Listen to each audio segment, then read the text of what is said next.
Yeah, so as Giovanni said, all the examples that we will be discussing now are contained in the AiiDA demos repository, which is also on GitHub, just like AiiDA core. So you can download this, and all the, for example, the query builder tutorial that you did yesterday, the notebook is there. And there's also, so there's several folders. There's notebooks. The tutorial is where we're interested in now.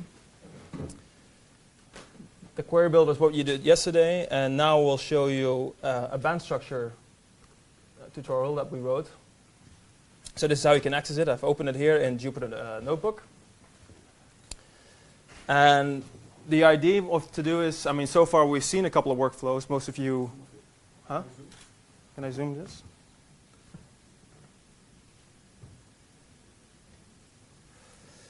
So we started with a very silly idea of just adding a bunch of numbers, multiplying, which is not very instructive, but that's useful to get across the ideas of Workchains. And now we really wanted to give you an idea of a more real-life, real-world example in the form of calculating an electronic band structure to give you an idea of what Workchains can do, and more so I want to dive into the code a little bit, not so much the code specifics and the details, but just the overall structure, to give you a sense of how you can write building blocks, combine them, and how that would look like. So, I think we already ran something here. I'm sure if it's already done. So yeah, I already ran this. So to see what the eventual result will be, we preload some structures here as examples. Aluminium, gallium arsenide, calcium fluoride, and boron nitride. We did this from an external database called COD. And there's a plugin in AiiDA that you can just straight load it into an AiiDA structure data. And subsequently, all we had to do is, of course, after having written the workchain, but we run the PW bands workchain, and we only have to do is, well, the code name. In this case, we do this with Quantum Espresso underneath, and we pass it the structure that we're interested in. And this was already executed just a couple of minutes ago, and you see that it runs through, and eventually we get a perfect band structure. Now, for you that are familiar with calculating an electronic band structure, usually this involves multiple steps. You have to do a relaxation of your structure, you do a self-consistent field, you do a non-self-consistent field, and for all these steps you need to select your pseudos, you need to select your parameters that ensure convergence. And this was all taken care of by the Workchain. So really this is now a turnkey solution. Ideally you could hand this over to someone and say, if you want to have a new structure, just pass the structure and everything will work. There's a couple caveats, of course, because to do this, your Workchain has to be pretty smart, and this one is only so smart, but it will serve hopefully as a good starting point for you to when you go home, and you can take this and you look at the structure of how we built it up, and you can then further improve. So, if we then go slightly back to the process of calculating band structure, this will help us understand how we divided up our workchains. So as I said, we take our structure, we first have to relax it. As you can see here, we do a VC relax. From our relaxed structure, we do a self-consistent field, and we do a bands. And before all this, we had to select our parameters. So logically, I split this whole workchain in two. One that does selecting all the parameters, the pseudos, and then a core workchain that actually does the hard work, launching Quantum Espresso, and make sure that the code runs properly. And I will now show you these two workchains. So again, you can also, this code is included in AiiDA demos repository. You can find it there under the directory Workchains. I'll sit down for this, it's a little easier. So the top level workchain that we just ran is called the PW bands workchain. And as you've seen in the tutorial, the core thing of any workchain is the define method. So here we define our inputs. So we define the code name, which in our case is Quantum Espresso that we want to use underneath. This could be any, in principle, structure code that can do a relaxation and a self-consistent field calculation. The structure that we pass in, which has to be a structure data. And this is something additional as a string, a protocol. Because, for example, you can imagine you want to do a quick and dirty band structure data, so you're not too much concerned with the accuracy. You just want a quick band structure. In that case, you want to have different parameters, different cutoff values than, for example, if you want a very accurate one. In this case, we've only implemented the standard one, but you can see this again, how you can extend this yourself. You make an accurate version and provide the user with more options. After all the input, we have the steps in our outline. And basically what I've done is these are just some simple setup steps so that they read the inputs, do some input verification, checking that everything's there. If the user didn't provide anything, we select some stuff, and then the actual running will begin here. So we do the relax. We use the SeeK-path plugin to get the primitive structure and to select the K-point path, so the high symmetry points of K-points. We run the SCF, we run the bands calculation, and finally we do the results. So this is really the parent calculation that does the higher level stuff. And underneath all these ones, the relax, the SCF, and the bands will call a sub-workchain. Okay, we can take a closer look at the setup steps. So for example, the protocol. As I said, I've only implemented the standard one, so we'll always end up here by default. And we can define some, for DFT, crucial parameters, such as the electronic convergence threshold, the K-point mesh density. And for the pseudos, we use the SSSP library. So for any structure that you get for any element, we will have a default cutoff, the dual factor, and the specific family. Now you could, just like this, make a copy and define an accurate version where you increase, for example, the convergence threshold or the K-points density, and then everything will work the same. And you give the user an option to select this option. After all this is done, I won't bother you too much with the results here. What will be important is where we actually go to these run steps. So this is the first big run step, run, relax. I will define my inputs. As you can see here, we will call what's called a sub. It's another workchain. And this is effectively then a sub-workchain, so the lower block. And this will take care of running Quantum Espresso. Now, ideally, you want to treat this as a black box, because you just tell Quantum Espresso, I have these inputs, I have this structure, just complete it. But Quantum Espresso can fail. So this guy's job is to, in the case of a failure, try to restart and do best his job as possible. And so this guy doesn't have to worry with any of the details. So in this way, you really separate the logic. Like this guy knows that I can ask this guy for a result. And then all the logic for restarting of errors should be taken care of by this one. So this is the top level workchain. And now we'll take a quick look at the PW-based workchain. And as I said, this is more a skeleton because it's not fully implemented, because Quantum Espresso, for those of you who have worked with it, has quite a lot of failure modes. I mean, a calculation might not converge in the first time. You might need to fiddle with the parameters a little bit. Submission could have failed. There's a bunch of different things that could happen. And in an ideal workchain, it would check for all those possible options and try and restart and fix the issue. We haven't done this, but what we did do is provide the scaffolding, as well we will see. And so you can then, for example, take this as an example and implement the actual restart capabilities.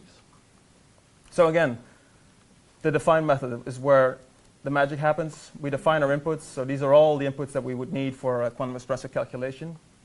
Our structure, we can either use literal pseudos per element, or we can just use a pseudo family.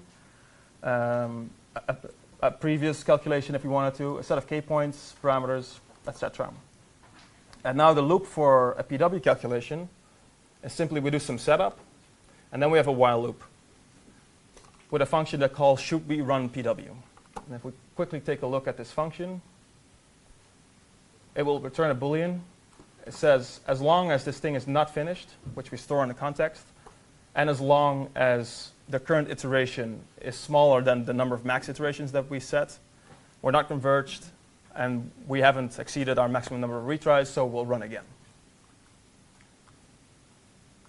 So as long as that's true, we'll go to run PW, and then afterwards inspect PW. So run PW is pretty simple. Again, we take our inputs that we defined, we got from, I always store them in the context for ease.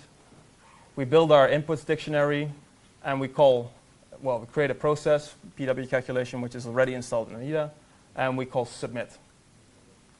And then we have to wait for the scheduler to run this.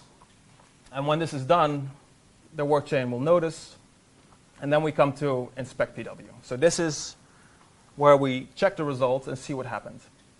So here's where we do our error handling. And when I mentioned that we've done the scaffolding, this is what I mean. I've already started the logic here of all the different failure modes that could happen. So this is useful for you so you know what can go wrong and what edge cases you should deal with. So for example, the first thing to check where it's finished okay. If it's finished okay, then we set is finished to true and we're done. We're happy. But if it didn't finish okay and we exceeded the max iterations, then we do an abort. This is a keyword you haven't seen yet. We can use report to log. You can use this from the shell later to see what happened. And this abort will tell the Workchain, okay, there's no way I can recover from this.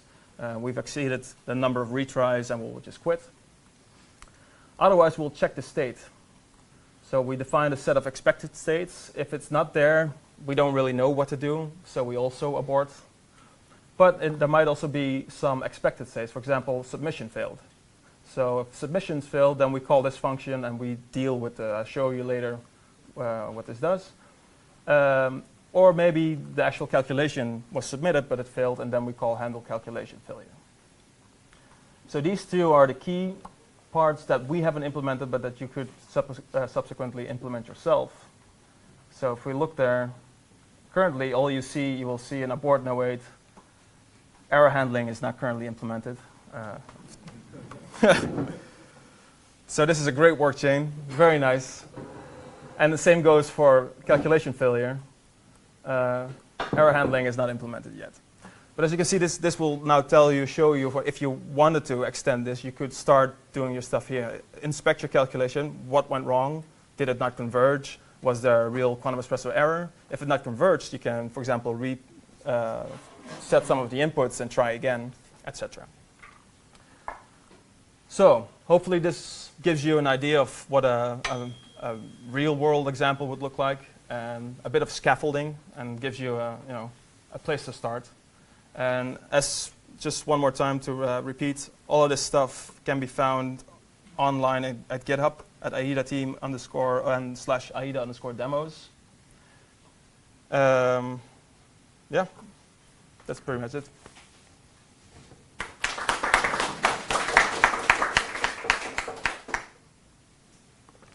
Questions? I have a question. What's different in the define function? What is different between the set.input and set.input_group? So the input expects a single input. So you have a single key and a single AiiDA data node, whereas input group can be multiple, where the link name is not defined necessarily. It's like a dictionary of objects. Because in this case, pseudos could be for each element you give an UPF data object. And this is useful because now I can either define just a pseudo family, say I want to use SSSP, but sometimes you might also want to use explicit pseudos, which in the case of the top level one, because we use this, we want to use explicit pseudos. So in this helper function, get pseudos, we loop through the elements in our structure, and we find the current one, and then we pass a dictionary. And this is possible if you define the input group. Internally, this is then unwrapped into separate inputs, effectively. So it's just a shortcut, syntactic sugar.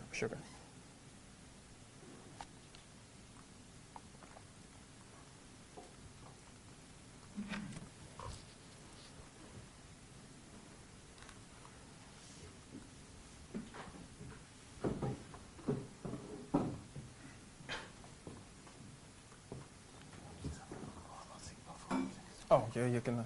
A little bit more. What I forgot to mention. Giovanni will give you some more details. What's very useful. So as you've noticed, sometimes selecting the The path along the high symmetry points can be a little tricky. You have to figure out what is for this crystal type this path. And in this case, this was done all automatically by a tool called SeeK-path, which was developed and written by Giovanni, which is integrated with AiiDA. And I can quickly show you where I call this. So there's here this run SeeK-path call after the relax. And what this does for us is that after we've relaxed our structure through Quantum Espresso, so this is the run relax thing. We do 2 contacts. And the next step, we will retrieve our structure from the previous step, and we just pass it to SeeK-path. And what SeeK-path will do, it will determine the primitive structure. So if we had like a conventional cell or a supercell, it will reduce it. And for band structure, we want to use the primitive cell. And for that primitive cell, it would also calculate exactly the standard path of high symmetry K points. So in this case, we didn't have to do anything of this manually, and this could be done automatically. Yep.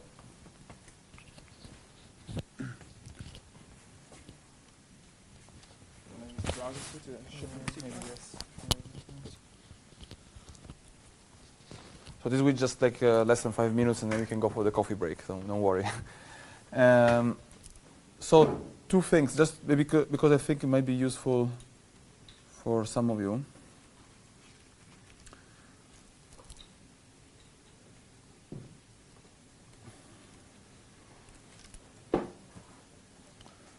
So,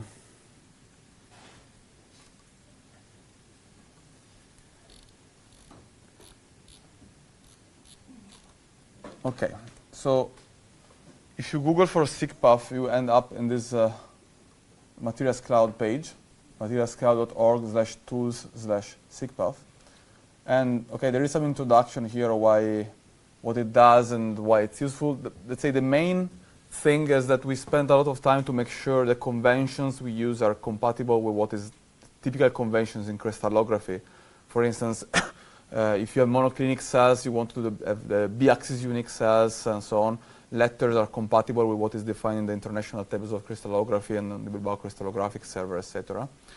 And also we are very careful about the symmetry, the real symmetry of the system, which is very important in some cases in particular for cubic and hexagonal systems. You cannot just use the Breve lattice type, if it's cubic or not. You really want to know the symmetry. I can show you an example if you're interested. Anyway, this tool, practically, it's quite easy to use. You have both a Python tool, which is the one which was used in the AiiDA Workchain before. But if you just want to play with it and have a structure and you want to use it, you can go on this website.